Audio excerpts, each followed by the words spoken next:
අයිබෝවන් අපි හැමෝම සිංහල දෙමළ ඇමරිකානු ඔය වගේ මොකක් හරි ජාතියකට අයිති කියලා හිතාගෙන ඉන්නවා නේද? ඒක අපි ජීවිතයේ කොච්චර සාමාන්‍ය දෙයක්ද කියනවනම් අපි ඒ ගැන දෙපාරක් හිතන්නේවත් නැහැ. හැබැයි කවදා හරි පොඩ්ඩක් නතර වෙලා හිතලා තියෙනවද මේ කියන ජාතිය කියන්නේ ඇත්තටම මොන වගේ දෙයක්ද කියලා? අන්න ඒ ප්‍රශ්නෙට තමයි අපි අද පොඩ්ඩක් ගැඹුරට කිමි දෙන්න යන්නේ. හිතන්න බලන්න මෙහෙම දෙයක්.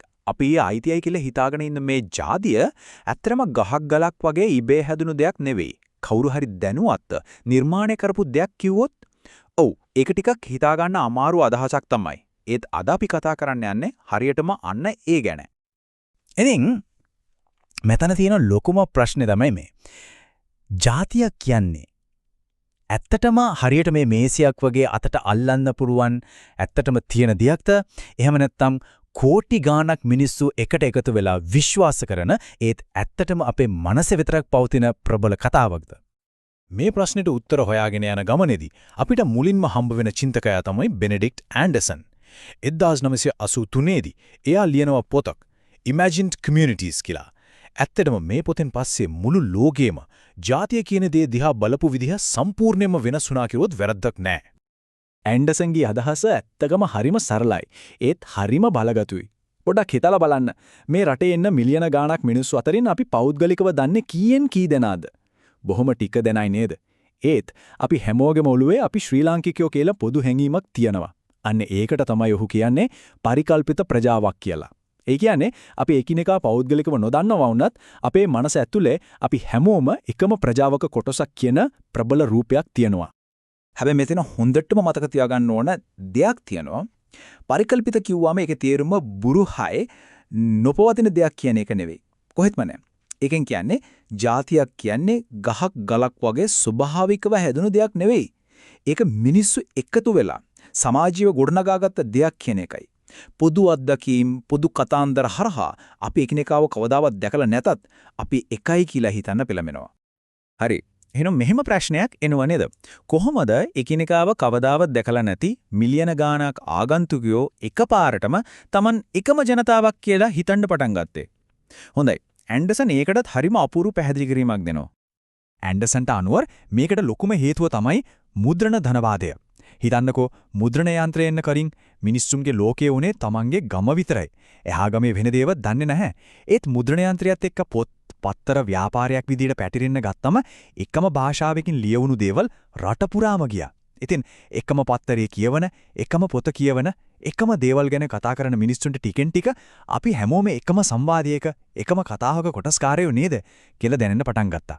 අන්න එතන තමයි ඇන්ඩර්සන් කියන විදිහක නූතන ජාතියක බීජය පැලවෙන්නේ. මේකට හොඳම උදාහරණයක් අපි රටෙන්ම ගන්න පුරුවන්. 19 වෙනි සියවසේදී ලංකාවෙත් පත්තර සංගරා සහ පාසල් පද්ධතිය වේගයෙන් ව්‍යාප්ත වෙනවා. අන්න ඒක ප්‍රතිඵලයක් විදිහට තමයි පැහැදිලිවම භාෂාව මත පදනම් වුණු ජාතිකවාද දෙකක් නිර්මාණය වෙන්නේ. එකක් තමයි කොළඹ කේන්ද්‍ර කරගත්තු සිංහල භාෂා ජාතිකවාදය, අනික යාපනය කේන්ද්‍ර කරගත්තු දෙමළ භාෂා ජාතිකවාදය. හැබැයි හැමෝම මේ ඇන්ඩර්සන්ගේ මුද්‍රණ කතාව පිළිගත්තේ නෑ. ප්‍රංච චින්තකයෙක් වෙනවා අර්නෙස්ට් රෙනෑන් කියලා. ඔහු කිව්වේ ජාතිය කියන්නේ නිකම්ම පොත්පත්තර වලින් හදන යාන්ත්‍රික දෙයක් නෙවෙයි. ඊට වඩා ගොඩක් ගැඹුරු හදවතට දැනෙන ආධ්‍යාත්මික දෙයක් කියලා. රෙනෑන්ගේ ප්‍රසිද්ධම කියමන තමයි ජාතියක පැවැත්ම කියන්නේ දිනපතා පවත්වන ජනමත විචාරණයක් කියන එක. මොකක්ද ඒකේ තීරුම?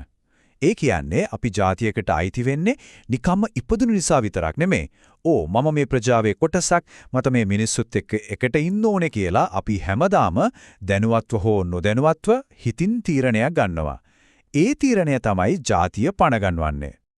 රෙනෑන්ට අනුව ජාතියක් කියන්නේ හරියට ආත්මයක් වගේ. මේ ආත්මය හැදිලා තියෙන්නේ කොටස් දෙකකින්.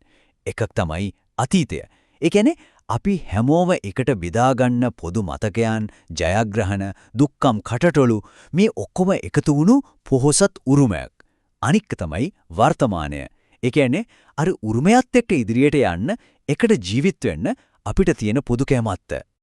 හැබැයි ඉතින් මේ හිතේ තියෙන හැඟීම් සහ ආත්මය ගැන කතාව හැමෝටම හරියන්නේ නැහැ. තවත් කණ්ඩායමක් විශේෂයෙන්ම මාක්ස්වාදී සම්ප්‍රදායන ආපු අය කිව්වා නෑ හිතේ තියෙන දේවල් විතරක් මදි. ජාතියක් කියලා කියන්න නම් අතට අල්ලන්න පුරුවන් ඇහැරට පේන සංයුක්ත සාක්ෂි තියෙන්න ඕනේ කියලා. මේ අදහසේ හිටපෝ ප්‍රබලම කෙනෙක් තමයි ජෝසෙෆ් ස්ටාලින්. ඔහු ජාතියක් කියන්නේ මොකක්ද කියලා තීරණය කරන්න හරියට චෙක්ලිස්ට් එකක් වගේ ගයක් හඳුන්වලා දුන්නා. ඔහු කිව්වා ඕනම ජනකණ්ඩායමකට අපි ජාතියක් කියලා කියාගන්න කලින් අනිවාර්යෙන්ම සම්පූර්ණ කරන්න ඕන මූලික කරුණු 4ක් තියෙනවා කියලා. ඔහුගේ චෙක්ලිස්ට් එකේ තිබ්බේ මේ කරුණු 4යි. 1. පොදු භාෂාවක් තියෙන්න ඕනේ. 2. පොදු භූමි ප්‍රදේශයක් තියෙන්න ඕනේ. 3. පොදු ආර්ථික ජීවිතයක් තියෙන්න ඕනේ. සහ 4.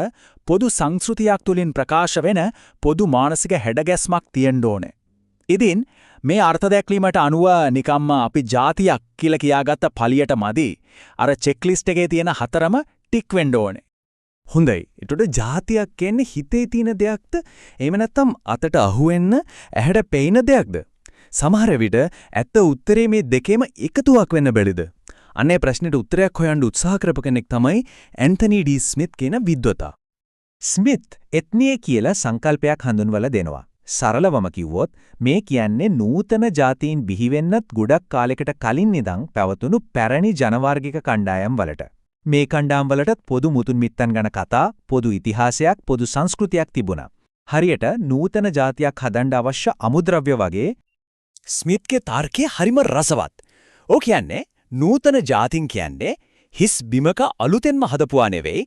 ඒවා හරියට හරිම පැරණි ශක්තිමත් අත්තිවාරම උඩ හදපු අලුත්ම අහස උසට නැගි ගොඩනැගිලි වගේ.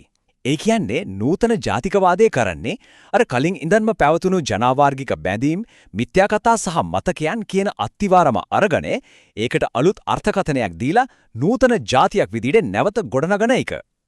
ස්මිත්ගේ න්‍යාය අනුව මේ පැරණි ජනවාර්ගික මූලයන් තමයි නූතන ජාතියක අනන්‍යතාවය හදන ගඩොල් වෙන්නේ. උදාහරණයක් විදිහට ගත්තොත් සිංහබාහු පුරාවෘත්තය කියන්නේ පොදු සිංහන කතාවකට පදනම සපයන පොදු මිත්‍යාවක්. ඒ වගේම අවුරුදු 2500ක පොදු ඉතිහාසයක් ගැන තියෙන විශ්වාසය කියන්නේ ඓතිහාසික මතයක්. උතුරු නැගෙනහිර දෙමළ ජනතාවගේ ඓතිහාසික නිජබිම කියන සංකල්පය ඒ ජනතාව සහ භූමිය අතර තියෙන ගැඹුරු සම්බන්ධය පෙන්눔 කරන නිජබිම පිළිබඳ අදහසක්. මේව තමයි අර අත්තිවාරමේ කොටස්. ඉතින් අපි මේ දක්වා කතා කරපු ප්‍රධාන මත දෙක එකට තියලා බැලුවොත් අපිට පැහැදිලි චිත්‍රයක් මවා ගන්න පුළුවන්. එක පැත්තකින් ඇන්ඩර්සන් වගේ නූතනවාදීන් කියනවා ජාතින් කියන්නේ මුද්‍රණ ධනවාදය වගේ නූතන බලවේග විසින් සම්පූර්ණයෙන්ම අලුතින් පරිකල්පනය කරපු නිර්මාණය කියලා. අනිත් පැත්තකින් ස්මිත් වගේ ජනවර්ගික සංකේතවාදීන් කියනවා නෑ. ජාති නූතන දේවල් තමයි. ඒත් ඒවා පැලවෙන්නේ ගොඩක් ගැඹුරට යන කලින් ඉඳන්ම තිබුණු ජනවර්ගික මූලයන්, මිත්‍යා කතා සහ මතකයන් කියන පසක කියලා. හරි. අපි දැන් මතවාද ගොණක් ගැන කතා කළා. පරිකල්පිත ප්‍රජාවන්, දිනපතා පවත්වන ඡන්ද, හරි වැරදි දාන චෙක්ලිස්ට් මේ හැමදේම ගැන කතා කළා. එතකොට මේ ඔක්කොම එකට ගත්තම අවසාන වශයෙන් ජාතියක් කියන්නේ මොකක්ද කියන ප්‍රශ්නෙට අපිට දෙන්න පුරාන උත්තරය මොකක්ද?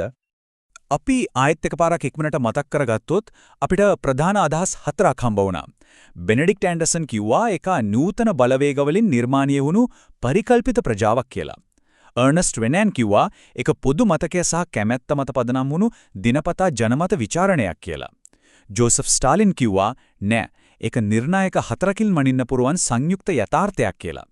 අන්තිමට ඇන්තනි ස්මිත් කිව්වා ඒක පැරණි ජනවාර්ගික මූලයන් මත ගොඩනගූ නූතන නිර්මාණයක් කියලා. ඉතින් අවසාන වශයෙන් අපිට මේ විදිහට හිතන්න පුළුවන් ජාතියක් කියන්නේ සම්පූර්ණයෙන්ම සැබෑ අටට අහුවෙන බයකුත් නෙවෙයි. ඒ වගේම සම්පූර්ණයෙන්ම හිතින් මවාගත්ත බුරුවකුත් නෙවෙයි. ඒක පොදු ඉතිහාසය, සංස්කෘතිය සහ භූමිය කියන ශක්තිමත් අත්තිවාරම් මත ගොඩනගූ සුවිශේෂී ලෙසම බලවත් කතාවක්. ඒ කතාවට ඒ තරම් බලයක් ලැබෙන්නේ ඒකේ තියෙන අර සැබෑ සංයුක්ත මූලයන් නිසාමයි. අපි අද ජීවත් වෙන්නේ මුළු ලෝකයම එකට සම්බන්ධ වුණු අලුත් අනන්‍යතා බිහි වෙන යුගයක. ඉතින් මේ වගේ ලෝකයක ජාතිය කියන මේ බලගත්තු කතාවේ ඊළඟ පරිච්ඡේදය මොන වගේ එකක් වෙයිද? ඒ කතාව ලියවෙන්නේ කොහොමද? සමහර විට ඒක තීරණය කරන්න වෙන්නේත් අපි හැමෝටම තමයි. අන්න ඒ ප්‍රශ්නයත් එක්ක අපි අදට මෙතනින් නවතිමු.